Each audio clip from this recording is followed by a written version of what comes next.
Taste the Daily.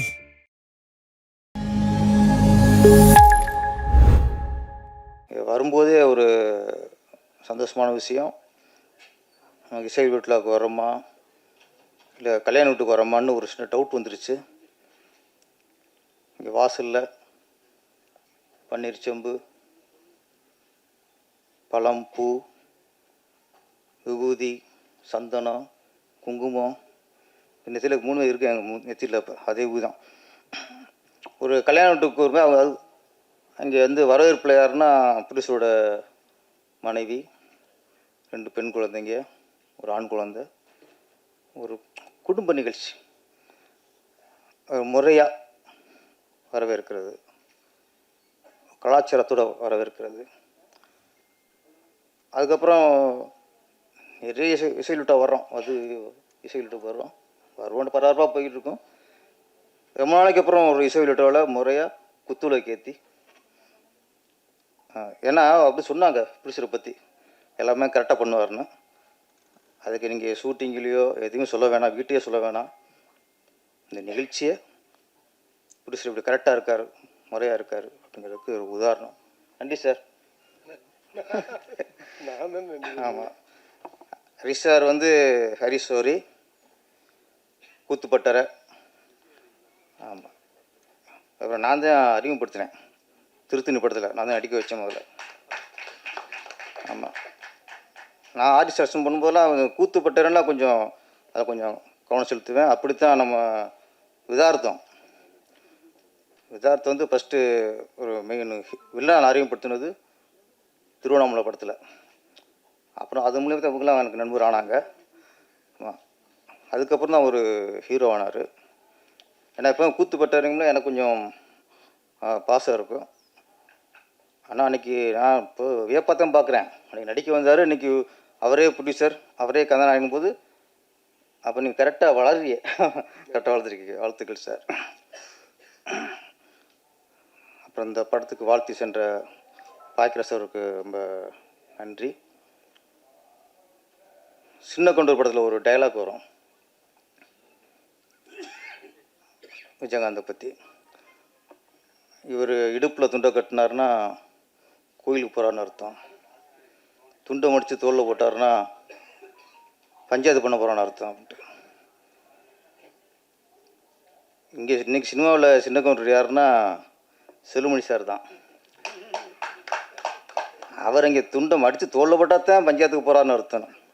இவர் வீட்டுக்கு கிளம்புனாலே பஞ்சாயத்துக்கு போகிறான்னு அர்த்தம். அவ்வளோ பஞ்சாயத்து. கிளம்பும்போதே நான் போயிருக்கேன்.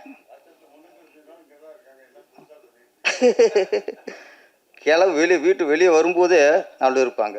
அவங்கள பேசிட்டு இப்போ காரில் ஏறும்போதே அங்கே ஒரு ஆரம்பிச்சு பஞ்சாயத்து ஆரம்பிச்சிடும். பெப்சியில் இறங்குனா அங்கே ஒரு கூட்டம். உதயகுமார் சார் நாங்களாம் போவோம், தம்பி ஓகே நீங்கள் சரியாக வராது, நம்ம கிளம்பிடுவோம்.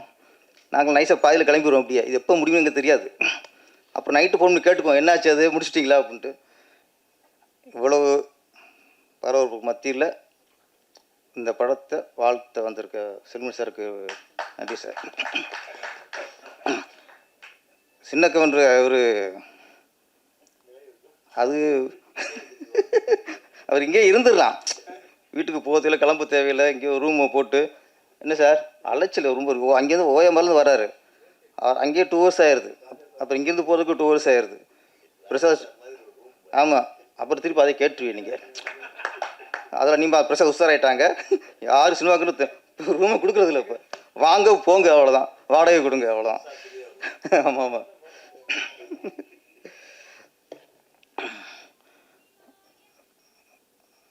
ஹாரிஸ் அவரே கதாநாயகன், அவரே ப்ரொடியூசர். இந்த கதைக்கு சில ப்ரொடியூசர் அவங்களும் நடிப்பாங்க, ஆனால் ஆசைக்கு நடித்த மாதிரி தெரியும். இது அப்படி இல்லை, இந்த கதைக்கு கரெக்டாக ஆஃப்ட் ஆகிருக்காரு. இயக்குனர் சரண்ராஜ், செந்தில்குமார் கரெக்டாக சொல்லிட்டேன்னா. ஆமாம், இடையில பாலாலாம் போட்டு குழப்பிட்டாங்க. சிறந்த இயக்குனர்னு நீ படம் ரிலீஸ் ஆகி பார்த்து தான் சொல்லணும்ல. ஏற்கனவே நிறைய அவார்டு வாங்கியிருக்கு, நிறைய அவார்டுகள் வாங்கியிருக்கு. திருப்பி ரிலீஸ்க்கு அப்புறம் உங்களுக்கு அவார்டு கிடைக்கும் சார். இன்னொன்று, அவர் இருந்த இடம், அவரோட குருநாதர் எனக்கு இப்போலாம் குருநாதன் தான் யாரும் சொல்லவே மாட்டேங்கிறாங்க. இங்கே வேலை பார்த்தேங்கிறாங்க, இங்கே ஃபேக்ட்ரியில் வேலை பார்த்த மாதிரி. முன்னெல்லாம் பாரதிராஜா 2 குருநாதர் அப்படின்னு பாக்கியராஜ் சொல்லுவார், பாக்கியராஜ் 2 குருநாதர்னு பாண்டியராஜன் சொல்லுவார், பார்த்திபன் சார் சொல்லுவார், நம்ம ஜெயபிரகாஷ் வந்து 2 குருநாதர் பாரதிராஜா சொல்லுவார். இவர் இப்போ தான் நம்ம சிலுமணி சார் மணிவண்ணன் குருநாதர் சொல்லியிருப்பார். இப்போலாம் டைரக்டராக எங்கேயோ ஒர்க் பண்ணீங்க, நான் இவர்கிட்ட வேலை பார்த்தேன், அவர்கிட்ட வேலை பார்த்தேன், கூலி வேலைக்கு போகிற மாதிரி போச்சு. அந்த நேரத்தில் அவர் சொல்லும்போது அறிமுகப்படுத்தும் போது, சார் நான் மணிவண்ணனோட உதவியாளர் சார், இவர் சார் மணிகண்டன் உதவியாளர் அப்படிங்கும்போது பரவாயில்ல, தன்னுடைய குருநாதர் பேரை சொல்லி தன்னை அறிமுகப்படுத்திட்டு வரும்போது அங்கேயே அவங்க மேலே மிகப்பெரிய மரியாதை சார். இன்னொன்று எனக்கு பிடிச்ச இயக்குனரில் மணிகண்டன் ஒருத்தர், காக்கா முட்டை தேசிய அவார்டு வாங்குச்சு. அடுத்து கடைசி விவசாயி, அதுவும் தேசிய அவார்டு வாங்குச்சு. கடைசி விவசாயி வந்து தமிழ்நாட்டில் பிறந்த எல்லாரும் பார்க்க வேண்டிய படம், ஒவ்வொரு விவசாயியும் பார்க்க வேண்டிய படம். சில படங்கள் வந்து சமுதாய அக்கறையோடு எடுக்கப்பட்ட படம், சில படத்துக்கு தான் தேசிய அவார்டு கிடைக்கும், சிலது லவ் ஸ்டோரி கிடைக்கும், ஃபேமிலி ஸ்டோரிக்கெலாம் கிடைக்கும், சில படங்கள் சமுதாய அக்கறையோடு எடுத்த படத்துக்கு கிடைக்கும். அப்படி கிடைச்சது தான் கடைசி விவசாயி. அதில் ஒரு சின்ன வருத்தம் அப்படின்னா, ஒரு நல்ல கதையை சொல்லி ஒரு நேஷ்னல் அவார்டு வாங்கின இயக்குனர் மணிகண்டன் அந்த மத்திய அரசு மதித்த அளவுக்கு நம்ம தமிழ்நாட்டில் அவரை வந்து கௌரவிக்கலை. யாரும் அவருக்கு வாழ்த்து சொல்ல, முதல்ல வாழ்த்து சொல்ல. அப்போது ஒரு கலைத்துறையில் தேசிய அவார்டு வாங்கின ஒரு இயக்குனருக்கு, நடிகருக்கு, கலைஞருக்கு வாழ்த்து சொல்கிறது நம்ம அரசாங்கத்தோட கடமை. ஒரு விளையாட்டுத்துறையில் போய் சாதிச்சுட்டு வந்தால் நம்ம அவங்க வரவழைச்சு, சிஎம்ஏ வரவழைச்சு அவங்க வாழ்த்துறாங்க. மணிகண்டனை யாரும் கண்டுக்கலை. ஆனால் இயக்குனர் சங்கம் வாழ்த்து தெரிவிச்சது. நாங்கள் அவரை வரவழைச்சு பாராட்டுறதுக்கு நாங்கள் அவரோட கேட்டோம் சார். அப்போ அந்த அதில் ஒரு ஊரில் இல்லை. அப்போ திரும்ப அவருக்கு அப்புறம் திரும்ப கூப்பிட்டோம். அவர் கொஞ்சம் அவாய்ட் பண்ணார். ஏன்னா அவருக்குள்ள ஏதோ ஒரு காயம் இருந்திருக்குன்னு நினைக்கிறேன். இப்போது முதலமைச்சர் வந்து வேறு எந்த இயக்குனருமே வீட்டு கூப்பிட்றதில்ல, எந்த இயக்குனருமே பாராட்டுறதில்லைன்னா கேட்க போகிறதில்ல. நீங்கள் சில இயக்குனரை வீட்டில் வரைச்சி பாராட்டும் போது ஒரு தேசிய அவார்டு வாங்கின இயக்குனர் நீங்கள் கௌரவிக்கணும் இல்லையா? செய்தித்துறை அமைச்சர் இருக்கிறதில்ல, குறைந்தபட்சம் அவங்களாவது அவங்கள கௌரவிக்கணும். அப்போ தேசிய அவார்டு வாங்கின ஒவ்வொரு கலைஞனும் பாராட்டுறது, அது இந்த ஆட்சி அந்த ஆட்சியும் இல்லை, எந்த ஆட்சியாக இருந்தாலும் சரி அந்த அரசாங்கம் ஒரு கடமை. நீங்கள் ஏன்னா தமிழ்நாட்டுக்கு ஒரு கலைஞர் வந்து ஒரு கௌரவத்தை எடுத்துகிட்டு வரான், ஒரு பெருமையை கொண்டு வரான். அவள் யார் பாராட்டுறது? சினிமாவுக்கு நாங்களே பாராட்டிக்கிறதா? இப்போ நான் பாராட்டினாலும் ஒன்று தான், செல்வன் சார் பாராட்டினாலும் ஒன்று தான், உதயகுமார் சார் பாராட்டினாலும் நாங்கள் எங்கள் குடும்பத்து சகோதரில், எங்கள் குடும்பத்து உறவுகளில் நாங்களே பாராட்டிக்கிற மாதிரி அது அவ்வளவு பெருமை இருக்காது. ஒரு அரசாங்கம் பாராட்டணும். ஏன் சொல்கிறேன்னா, அடுத்து ரெடியாக இருக்கார் எங்கள் சரண்டாஜ், ரெடியாக இருக்கார். கண்டிப்பாக இந்த வெள்ளைக்குதிரைக்கு அவர் அவார்டு வாங்குவார். அப்போ சமூகங்களை அவர் அங்கீகரிக்கணும். சமூகம் ஒரு நல்ல கருத்துள்ள படம், ஒரு கலாச்சார சிறுவை வைக்கிற படம், ஒரு தவறான கருத்து சொல்கிற படம், வன்முறை சொல்கிற படம், இதுக்கெல்லாம் கோவப்படுறோம்ல. அப்போ இதுக்கெல்லாம் கோவப்படும் போது ஒரு நல்ல படம் வந்தால் அதை ஆதரிக்கணும் சார். அப்போ தான் இதுக்கெல்லாம் கோவப்படுறதுக்கு நமக்கு அர்த்தம் இருக்குது. இதுக்கு மட்டும் கோவப்பட்டுட்டு நல்ல கருத்துள்ள படம் வரும்போது கம்முன்னு இருந்தால் நம்மளும் தப்பு. மலைவாழ் மக்கள் பற்றி இந்த கதை ஆக்சுவலி வெள்ளை குதிரை டைட்டிலே ரொம்ப ஒரு கேட்சிங்கான டைட்டில். வெள்ளை குதிரை. எங்களுக்கெல்லாம் வெள்ளை குதிரைனா எம்ஜிஆர் ஞாபகத்துக்கு வரும். பிரச்சனை எம்ஜிஆர் தான். எல்லா படத்துலையும் குதிரை வந்தோன்னா வெள்ளை குதிரை வருவார் அவர். ஆமாம், வெள்ளை குதிரை எம்ஜிஆர் தான். அங்கேயே ஃபர்ஸ்ட் ஆரம்பிச்சது. இந்த கதைக்கு தகுந்த மாதிரி டைட்டில் வச்சுருப்பீங்க. நான் சில படப்பிடிப்புக்காக போயிருந்தேன் விட, அப்போ மலையாள மக்களோட பழகுற வாய்ப்பு கிடச்சிது. அவங்க நடந்தே போகிறாங்க, அங்கங்கே வீடு, பக்கத்து பக்கத்துலேயும் வீடு இருக்காது, அங்கங்கேயும் இருக்கும். கஷ்டப்படுறாங்க. அவன்கிட்ட பேசி பார்க்கும்போது இவ்வளோலாம் கஷ்டப்படுறாங்களே, ஆனால் ஒன்று, அவங்களுக்கு கீழே வீடு கொடுத்து வாங்கினா வரமாட்டாங்க. அது வர மனநிலை இல்லை அவங்க. ஏன்னா அவங்களுக்கு அந்த இடம், அந்த சூழல், அவங்களுக்கு அந்த அந்த அந்த மக்கள் தான் இங்கேயே வாழ்கிறத சந்தோஷப்படுறாங்களே தவிர கீழே வர்றதுக்கு அவங்க பயப்படுறாங்க. தான் உண்மை, பயப்படுறாங்க. ஏன்னா அங்கே அவங்க நிம்மதியாக வாழ்கிறாங்க சார். அங்கே டாஸ்மாக்லாம் இல்லைங்க, அங்கே லஞ்சம் ஊழலாம் இல்லை, அவங்க நிம்மதியாக வாழ்கிறாங்க. அவங்கள கூட இங்கே உள்ளே விடுச்சுங்களே, எவன் உள்ளே விட்டோன்னா அவனை அடிப்பாங்க, ஏன்டா இங்கே கொண்டு விட்டேன்ட்டு. அவளுக்கு கீழே அவ்வளோ மோசமாக இருக்குது. அதனால் அவங்க தெளிவாக தான் இருக்காங்க.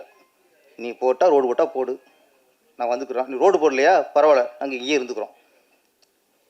அவங்களுடைய சூழல், அவங்களுக்கு நிம்மதியாக தெரியுது, அவங்களுக்கு சந்தோஷமாக இருக்குது, அவங்க வாழ்கிறாங்க. அப்புறம் இந்த படம் பார்க்கும்போது ஒரு விஷயம் பாராட்டணும் சரண்ராஜ் அவர்களை. ஆர்டிஸ்ட் செலெக்ஷன் எல்லா கேரக்டரும் கரெக்டாக இருந்துச்சு. ஆஃப்டா கதாநாயகிலிருந்து ஒரு ஒரு இளம் வில்லன் செல்வன் சார், அவர் சின்ன வயசில் மணிவண்ணன் மாதிரி அவர் பிடிச்சிருக்காரு சார். கரெக்டாக அவர் பார்த்தோன்னா அது ஒரு இளம் வயசு மணிவண்ணன் மாதிரியே இருந்துச்சு. ஆமாம், நிறைய கரை எல்லாம் ரொம்ப ஆட்டாக இருந்துச்சு. கதாநாயகி நாங்கள் டவுட்டு அவங்க தான் இவங்களான்ட்டு. ஆமாம், அபிராமி அந்தளவுக்கு கரெக்டாக அந்த மலையாள மக்கள் மாதிரியே கொண்டு வந்திருந்தாங்க. இந்த ஆர்டிஸ்ட் செலக்ஷனுங்கிறது ரொம்ப சவாலான விஷயம். கமர்ஷியல் படத்துக்கு வேறு, அங்கே கதாநாயகெல்லாம் ஈஸியாக பிடிச்சிப்போம். இப்போ என்னோடய படத்துலலாம் திருசா இல்லைன்னா நயன்தாரா இல்லைன்னா அஸ்வின் இல்லைன்னா கீர்த்தி சுரேஷ், இப்படி சாய்ஸ் தான். எஸ் முத்துராமன் சார் இருக்கட்டும், இயக்குனர் ராஜசேகர் சார் இருக்கட்டும், எஸ் ரவிக்குமார் சாராக இருக்கட்டும். கமர்ஷியல் இயக்குனருக்குலாம் கதாநாயகிகளை தேர்ந்தெடுக்கிறது ரொம்ப ஈஸி. அந்த நேரத்தில் யாருக்கு மார்க்கெட் இருக்கோ அவங்கள தூக்கி நான் உள்ளே போட்டுருவோம். ஆனால் அந்த வாழ்வியல் படத்தை எடுக்கிறாங்கல்ல, அவங்களுக்கு கதாநாயகிகள் செலக்ஷன் ரொம்ப ரொம்ப கஷ்டம். அவங்களுக்கு ரொம்ப மெனக்கிடுவாங்க. ஏன்னா அவங்களுக்கு அவங்க அந்த கதைக்கு ஏற்ற மாதிரி, அந்த கதைக்கு அந்த கதாநாயகி என்ன கேரக்டரு, என்ன கதாபாத்திரம், அதுக்கு தேடுவாங்க. இப்போ செல்வமணி சார்லாம் கேப்டன் பிரபாகரில் ரூபினி இல்லைன்னா ராதா போட்டுருக்கலாம், இல்லைன்னா அம்பிகா போட்டுருக்கலாம். ஆனால் செம்பருத்திக்கு அப்படி முடியாது. செம்பருத்திக்கு தேடி இருப்பார், நிறைய அடிச்சு பார்த்துருப்பார். அப்போ செம்பருத்தியில் அந்த கதாநாயகிக்கு அவருடைய கதாபாத்திரத்துக்கு அவர் மனசு நினச்சிப்பார்ல, அதுக்கு தகுந்த மாதிரி ஒரு உருவம் வேணும். அப்படி தேடும்போது அவர் ரோஜாங்கிற ஒரு கதாநாயகியை பிடிக்கிறார். கரெக்டாக சார்? ஆமாம், தப்பாக சொல்லக்கூடாது. ஏற்கனவே தெரிஞ்சு பிடிச்சிருந்தாருன்னா நான் முட்டாளாயிருவேன். கதாநாயகி தேர்ந்து பிடிச்சதுக்கு அப்புறம் பிடிச்சிருக்காரு, அது வேறு விஷயம். அது செகண்ட் பார்ட் இருக்காது. அது மாதிரி உதயகுமார் சார், ஆமாம், அவர் கமர்ஷியலாக இப்போ விஜயகாந்த் படத்துக்கு சுகனி அப்படி போயிருக்கலாம். பொண்ணுமணி அப்படிங்கும்போது அதுக்கு ஒரு கதாநாயகி தேவைப்படும். அப்போ யூஸ்வலாக உள்ள கதாநாயகி போட முடியாது. அப்போ புதுசாக தேடுவார். அப்போ தேடினா தான் சௌந்தர்யா. என்ன சார்? ஏன்னா சபையிலே கேட்டுக்கணும், அப்புறம் பேரஸ் பொய் சொல்கிறான்னு சொல்லக்கூடாது. அது மாதிரி இப்போ பாரதிராஜா சார் படம் மண்வாசனைலாம் ரேவதியை தவிர வேறு யாரும் நினச்சி பார்க்க முடியாது. கருத்தம்மாவில் யூஸ்வலாக உள்ள கதாநாயகெலாம் போட்டுற முடியாது. அப்போ அந்த கருத்தம்மா அந்த கதைக்கு ஏற்ற ஒரு கதாநாயகி. பாக்கியராஜ் சார் படமாக இருக்கட்டும், மௌன கீதங்களில் சரிதா தவிர வேறு யாரும் நினச்சி பார்க்க முடியாது இந்த கேரக்டருக்கு. தூள் நிகழ்ச்சியில் ஃபஸ்ட் நைட்னாலே எனக்கு தெரியாத ஒரு கதாநாயகி. ஃபஸ்ட்டு திரைவிலே பார்த்த ஒரே கதாநாயகி, ஃபஸ்ட் நைட்ல எனக்கு தெரியாமல் ஒரு கதாநாயகினா தூள் நிகழ்ச்சி காட்டிப்பார். அப்போ அதுக்கான ஃபேஸ், அப்பாவி முகம், அது க்ளோஸப் வச்சாலே அது இன்னசென்ட்டாக தெரியணும். அப்போ அப்படி பிடிக்கும்போது தான் செலக்ஷனை பிடிக்கிறாங்க. சின்ன வீடு குண்டா இருக்கணும் கதாபாத்திரம், அப்போ கல்பனா. அப்படிங்கும்போது இந்த மாதிரி வாழ்வியல் பண்ணுறவங்களுக்கு அந்த கதைக்கு தேவைப்படுற மாதிரி கதாநாயகி பிடிக்கிற ஒரு சவாலாக இருக்கும். இப்போ இன்றைக்கி வெற்றிமாறன் சார், மாரி செல்வராஜ்,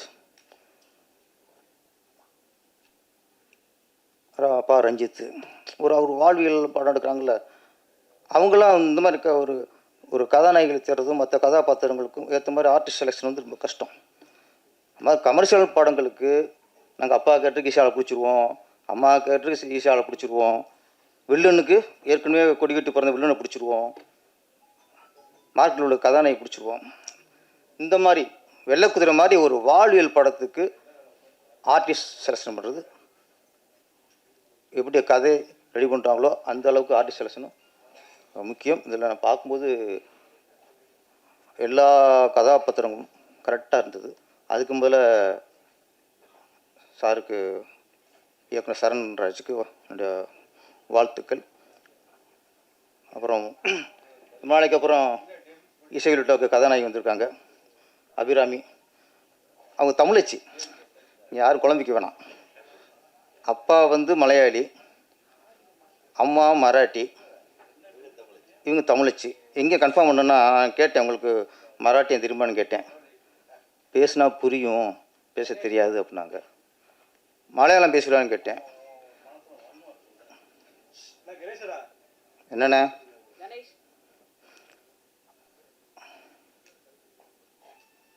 கட்டாயிடுச்சு போ. மலையாளம் கதாநாயகி பேசும்போது தான் இல்லை முட்டுக்கட்ட போகிறது. அப்பா மலையாளி, உங்களுக்கு மலையாளம் பேச தெரியுமா கேட்டேன். மலையாளம் யாராவது பேசினா புரியும், எனக்கு பேச தெரியாது அப்படின்னு. தமிழ் நல்லா பேசுவாங்க. உங்களுக்கு புரியாது, என்ன புரியும். தமிழ் நீங்கள் இப்போ பேசி கேட்டிங்களா? இப்போ நல்லா பேசுவாங்க தான். அதனால் அவங்களுக்கு மலையாளம் பேச தெரியாது, மராட்டியும் பேச தெரியாது, தமிழ் பேச தெரியும். எங்களுக்கு தமிழ்நாட்டில் தமிழ் பேசினாலே நாங்கள் தமிழ்ச்சின்னு ஒத்துக்குவோம், தமிழ் ஒத்துக்குவோம் சார். வாழ்த்துக்கள். ஹரிஸ்வரி, ஓகே. வெள்ளைக்குதிரை இந்த படம் மிகப்பெரிய வெற்றி அடைஞ்சு நீங்கள் பெரிய ப்ரொடியூசராக வந்துடணும், நான் பெரிய நடிகராக வந்துடணும், நிறைய நடிகரை உருவாக்கணும், நிறைய புது புது இயக்குநர்களையும் உருவாக்கணும். இந்த படம் வெற்றி அடைய வாழ்த்துக்கள். நன்றி, வணக்கம்.